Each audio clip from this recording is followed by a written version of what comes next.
अस्सलामुअलैकुम नाज़रीन, हक स्पेशल के साथ मैं हूं आपकी मेज़बान अरीशा सगीर। नाज़रीन, पंजाब में सियासी बहरान खत्म होने के करीब सदर आरिफ अलवी ने नए गवर्नर पंजाब मोहम्मद बलीगुर रहमान के नाम की मंजूरी दे दी। दुआ ज़हरा को पेश न करने पर सिंध हाई कोर्ट ने IG को काम करने से रोक दिया। वज़ीर आज़म शहबाज शरीफ ने मुल्क में आटे की कीमतों में इजाफे का सख्त नोटिस भी ले लिया। साबिक वज़ीर आज़म इमरान खान ने दोबारा मार्च के लिए सुप्रीम कोर्ट से रुजू भी कर लिया। वज़ीर आला खैबर पख्तूनख्वा महमूद खान ने कहा कि इमरान खान इजाजत दें, आइंदा लॉन्ग मार्च में फोर्स इस्तेमाल करूंगा। 1 जुलाई से बिजली की कीमत में 8 रुपए फी यूनिट तक इजाफे का इम्कान भी है। नाज़रीन, सबसे पहले बात करेंगे आज की सियासी सूरत हाल पर। सदर मुमलिकत डॉक्टर आरिफ अलवी ने मोहम्मद बलीगुर रहमान को बतौर गवर्नर पंजाब तैनाती की मंजूरी दे दी है। सदर पाकिस्तान डॉक्टर आरिफ अलवी की जानिब से मंजूरी वज़ीर आज़म की एडवाइस पर आइन के आर्टिकल 101 के तहत दी गई। वज़ीर आज़म शहबाज शरीफ ने बलीगुर रहमान को गवर्नर पंजाब बनाने की दूसरी समरी 1 हफ्ते कबल सदर मुमलिकत डॉक्टर आरिफ अलवी को अरसाल की थी। इससे कबल रवा माह 7 मई को वज़ीर आज़म शहबाज शरीफ की एडवाइस पर पाकिस्तान मुस्लिम लीग नून से ताल्लुक रखने वाले बलीगुर रहमान का नाम गवर्नर पंजाब के लिए सदर मुमलिकत को अरसाल किया गया था। ताहम सदर मुमलिकत ने वज़ीर आज़म की अरसाल की गई समरी को मुस्तरद कर दिया था। सदर मुमलिकत ने जवाब दिया था कि उमर सरफराज चीमा अब भी गवर्नर पंजाब के ओहदे पर फाइज हैं। नई तकर्री का कोई जवाब नहीं। आइन के आर्टिकल 101(2) के तहत गवर्नर सदर की खुशनुदी तक ओहदे पर फाइज रहेगा।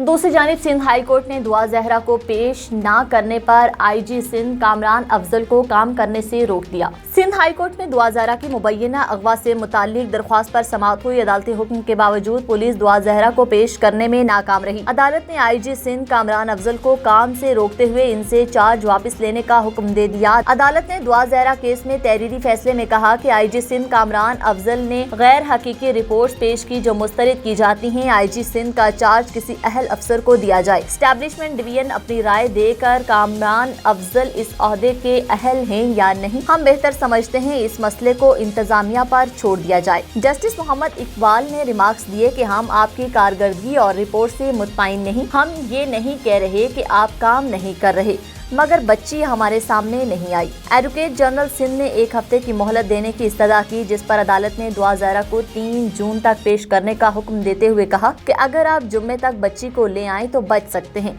इस बात को यकीनी बनाएं कि बच्ची जुम्मे को यहाँ होगी और ऐसा ना हुआ तो फिर शोकाज नोटिस और कार्रवाई करेंगे।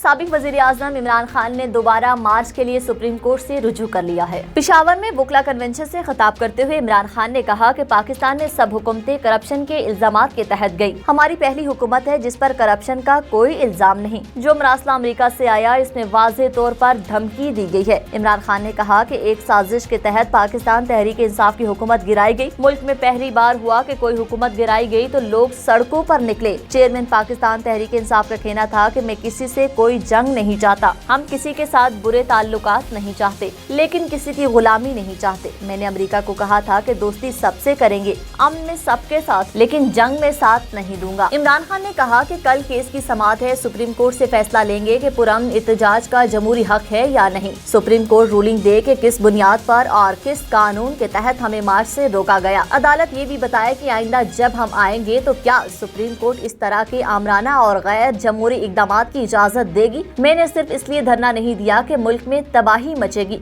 इंतशार फैलेगा, पंजाब पुलिस और फौज के खिलाफ नफरत फैलेगी।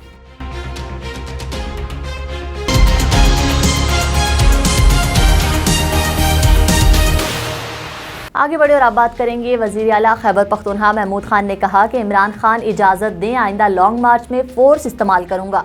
इम्पोर्टेड हुकूमत ने हमारे साथ जो किया कार्रवाई करेंगे, कानूनी टीम से मशावरत की है, सुप्रीम कोर्ट में दरख्वास्त देंगे। अपने बयान में उन्होंने कहा कि इम्पोर्टेड हुकूमत ने हमारे साथ जो किया कार्रवाई करेंगे, कानूनी टीम से मशावरत की है, सुप्रीम कोर्ट में दरख्वास्त देंगे। महमूद खान ने कहा कि राना सनाउल्लाह को माफ नहीं किया जाएगा। लॉन्ग मार्च में पुरअमन गए थे, इमरान खान इजाजत दें तो आइंदा लॉन्ग मार्च में फोर्स इस्तेमाल करूंगा। उन्होंने मजीद कहा कि शहबाज शरीफ कपड़े बेचने की बात करते हैं, इनके कपड़े कौन खरीदेगा। वो खैबर पख्तूनख्वा आकर आटा सस्ता करने पर मुझे अल्टीमेटम देते हैं।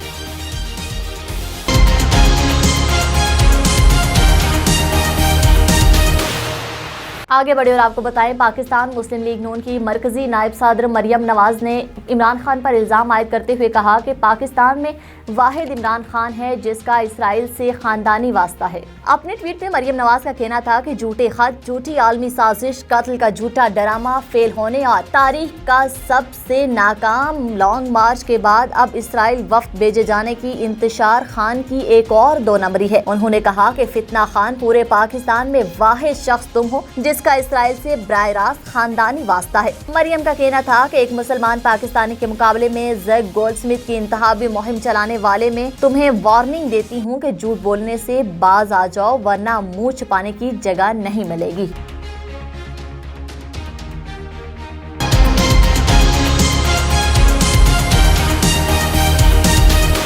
आगे बढ़कर आपको बताएं, आवाम पर बिजली गिराने की तैयारियां की जा रही हैं। 1 जुलाई से बिजली की कीमत में 8 रुपए फी यूनिट तक इजाफा किया जाने का इम्कान है। हुकूमत की जानिब से पेट्रोल बम के बाद आवाम पर बिजली गिराने की तैयारियां की जा रही हैं और 1 जुलाई से बिजली की कीमत में 8 रुपए फी यूनिट तक इजाफे का इम्कान। ज़राए वज़ारत तवानाई का कहना है कि बिजली की कीमत में इजाफा बुनियादी टैरिफ की मद में किया जाएगा। इस वक्त मुल्क में बिजली का बुनियादी टैरिफ 16.5 रुपए फी यूनिट से ज्यादा है और नेपरा और वज़ारत तवानाई का फैसला आने पर औसत बुनियादी टैरिफ 24 रुपए से तजावुज कर सकता है। ज़राए वज़ारत पेट्रोलियम के मुताबिक बिजली की कीमत में इजाफे का फैसला 10 बिजली की तकसीम कार कंपनियों की दरख्वास्त पर नेपरा के फैसलों के बाद होगा। नेपरा 10 बिजली तकसीम कार कंपनियों की रेवेन्यू जरूरियात की दरख्वास्त पर समात मुकम्मल कर चुका है और रवा हफ्ते दरख्वास्तों पर नेपरा की तरफ से फैसले मुतवक्के हैं। फैसले जारी होने के बाद पावर डिवीजन बिजली की कीमत बढ़ाने का हतमी फैसला कर सकेगी।